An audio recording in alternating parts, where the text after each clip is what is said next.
Hey everyone, and welcome. Today, we're going to tackle a super important skill for making your writing sound amazing: subject-verb agreement. Now, I know that sounds kind of technical, but trust me, it's not. We're going to break it all down with some super simple rules that'll make your sentences rock solid. You know that feeling when you write a sentence and you read it back and something just feels off? A little bit wobbly, like a chair with a loose leg. Well, that feeling is super common and it usually comes from a tiny little mismatch between two words. And today, we're going to fix it for good. I want you to think about it like this. Every sentence you write is like a sports team. The subject is your star player. And the verb, well, the verb is its number one teammate.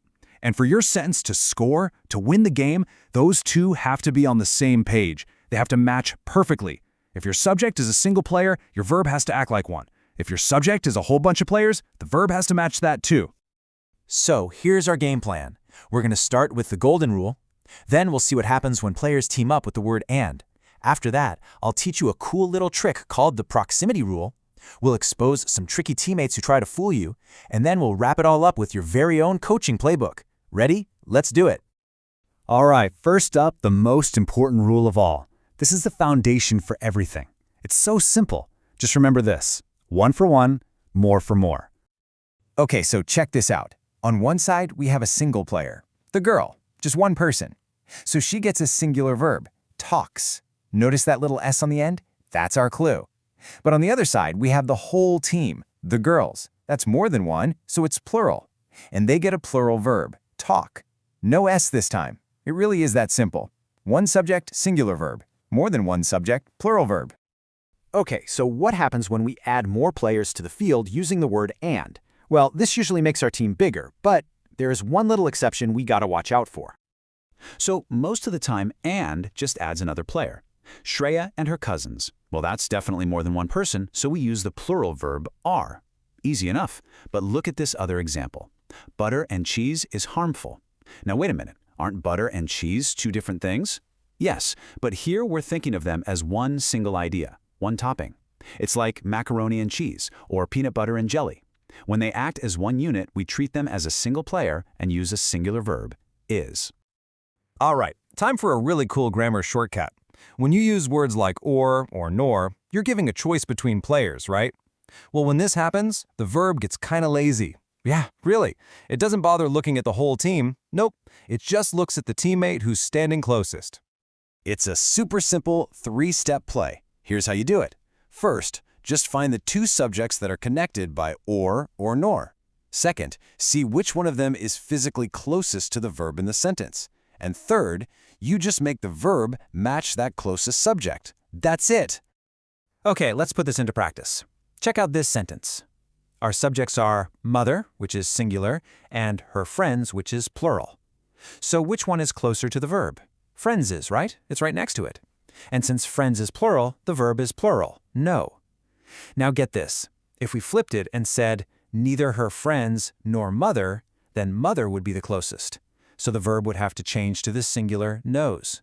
The verb just agrees with its closest buddy. Okay, team, quick huddle. There are some words in English that are just tricky.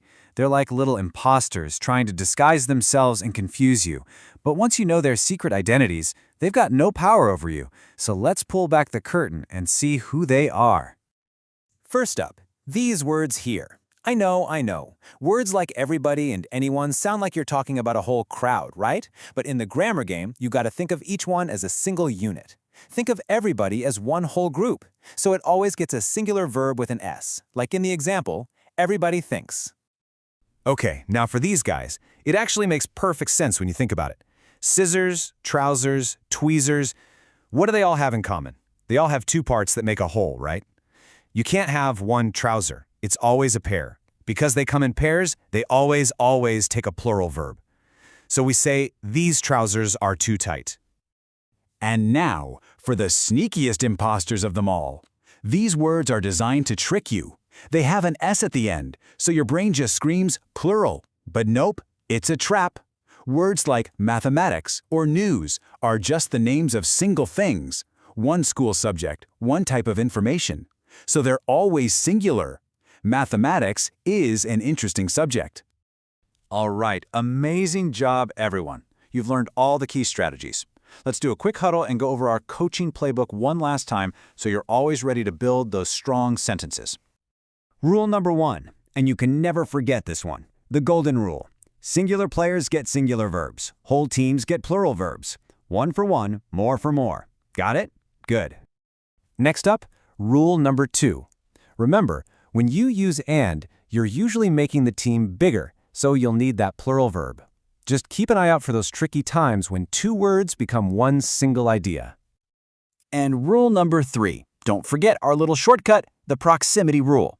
When you see or nor, just let that lazy verb match up with whatever subject is standing right next to it. And finally, rule number 4. Always be on the lookout for those tricky players and imposters. Know who's always singular and who's always plural, and they'll never be able to fool you again. So there you have it. You've got the playbook, you know the strategies, and you know how to make sure your subjects and verbs are always the perfect teammates.